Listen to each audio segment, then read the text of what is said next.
Welcome to Sam's Session, and look who's wandered into the studio. Emerged from his office, it's Keith Eveland. Welcome, Keith. How are you? Good, how are you? We do a little stream of consciousness, because that's what we do here. All right, so first job that you ever held in your life? Well, the first thing like that, I grew up on a farm, so by the time, literally when I was 6, I started driving tractor, which I think is insane, but that's true. That's fun! I didn't actually get paid for it until I was probably, I don't know, early teen, but I did that for years. First job that wasn't for my dad was working at Pizza Hut. Oh, Pizza Hut, that's right. We share that in common. Yes, That's right, I forgot exactly. about that. You worked at Pizza Hut too? I did, I worked at Pizza Hut. Oh yeah. And I feel left out. To this day, we can make good pizza. We can, we Yes. certainly can. Most famous person that you've ever met?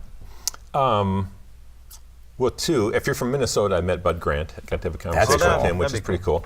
On a more national scene, I met Billy Crystal once, the movie star. Wow, how was that? He was really short, Kind of like me. like more than a foot shorter than me. So, What would you want as your death row meal? I want to say a steak, but the reality is probably like chicken sushi, so I can kill myself before they get a chance. That's it. Just a little wasabi and just go out in the fiery blaze. Chicken sushi. So one thing that you and I have had pretty interesting conversations about is what does a production company actually do? Because a lot of people have the impression that a production company is just someone with a camera. Right. And they're going to go out and film whatever you tell them to do. So what is that right, or what does a production company actually do? Well, we do that, but that's a small chunk of what we do. On just an average project for us, we sit down with the client, kind of figure out really kind of the basics for marketing. What is the topic that they're talking about? Who is the client that they're trying to reach? What does that client know about them now? What do they need to know? And kind of what's the story that needs to be told to get them there? We start there. That's kind of marketing 101, but that's really what we do with a lot of clients. And then we go from there into kind of the pre-production planning, how to shoot, figuring out talent, figuring out locations, all those kind of things, working with them on that. Really working out the story, storyboarding it a lot of times, that kind of thing. We do shoot it, which is kind of that next piece that they assume that we're going to do. But when we shoot it, it's not a 1 or 2 person band. Usually for a lot of the things that we do, we're bringing in a light truck. We've got a decent sized crew, and each one is specialized. We'll have an audio guy, we'll have a lighting guy, we'll have a director, we'll have a director of photography. We have all the different people that do specific things. Mm-hmm.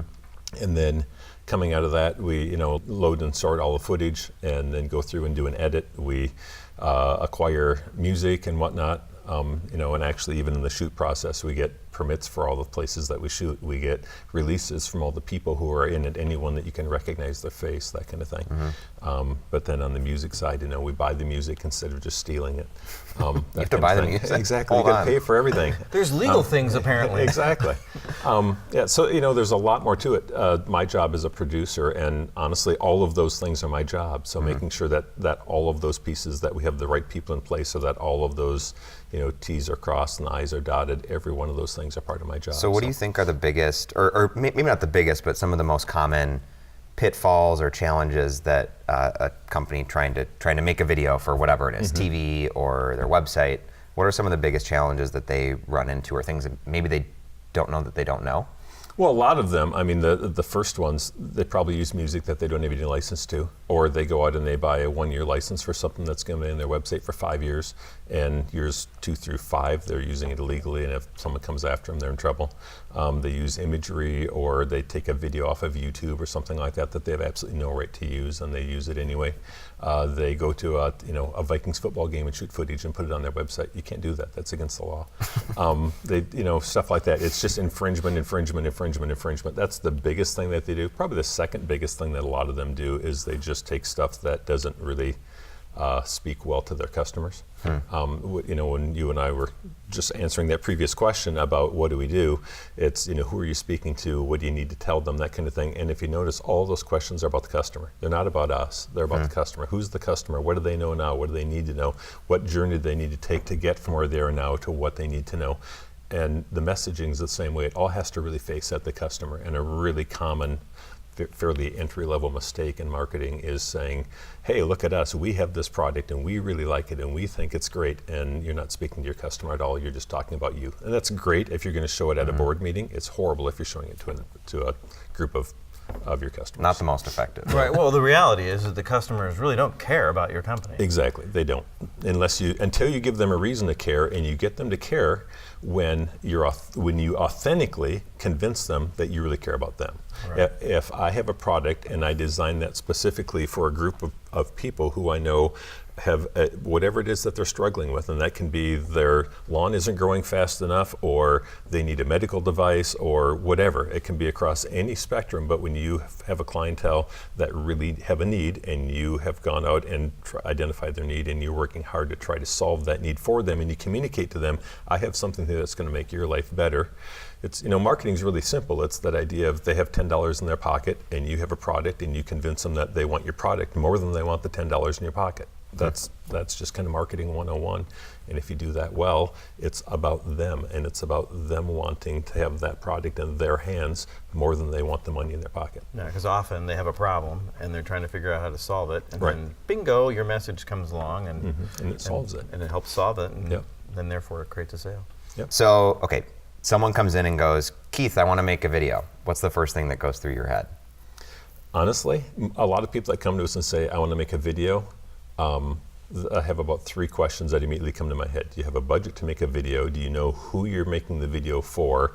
And are you going to let the experts that you're talking to make the video, or are you going to tell us how to do it? Far too many of the people that we deal with come into us and they hire us to make a video because we're specialists, that's what we do, and then the entire process they tell us how to do it.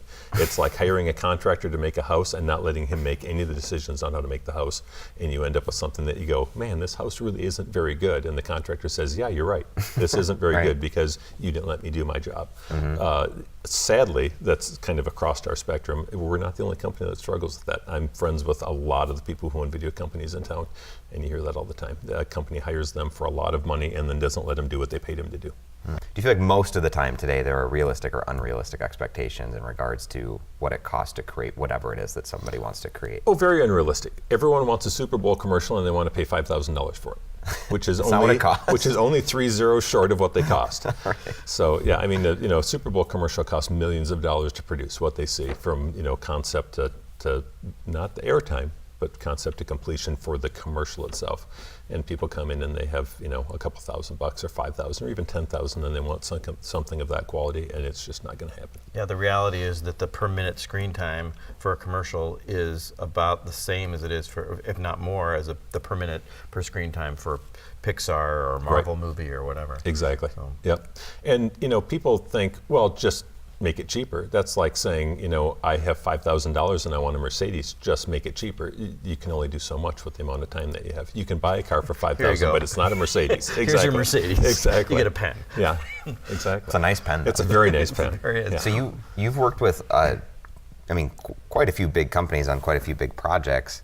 What are the things when someone walks in and goes, I want to make this project and I have this many dollars, and you go, that's not realistic, you need this many dollars instead, and they go, why? What are the things that make something cost more? Aren't we just sending out someone with a camera to go shoot? Our industry is very simple. You're paying for the gear that it takes, and you're paying for the hours that it takes, and that's all. I mean, it takes a certain amount of hours to conceptualize something simple, and it takes more hours to conceptualize something very difficult. A year ago we did a piece for a fairly large company in town here, and it was a big green screen piece that, we had a 120 foot, I think it was, green screen in the background. It had all these multiple rooms that were all green, and we shot the whole thing green and then went through and had the background all animated, so it's all these different rooms and whatnot. It's really a cool commercial. And someone might think, well, you're just shooting in front of a green screen, how hard can that be? But you have to go through and plan all that and design all of it and figure out all the rooms. You have to have all the people. We had, what did we have there that day? Probably 40 people between crew and cast and whatnot. The nice thing was that's a very intelligent group that we were working with, both the agents that we worked with on that and the client. And they came to us and they said, can we do this for X amount of money? And we said, no, that's about half of what it takes. They said, okay, well then we'll double the budget, because they believed us and they got exactly what they were looking for in the end. All right, we've been talking with Keith Eveland. He's the head honcho, the big kahuna for Slate and Maine. Thanks a lot for joining us today. Yeah, thanks.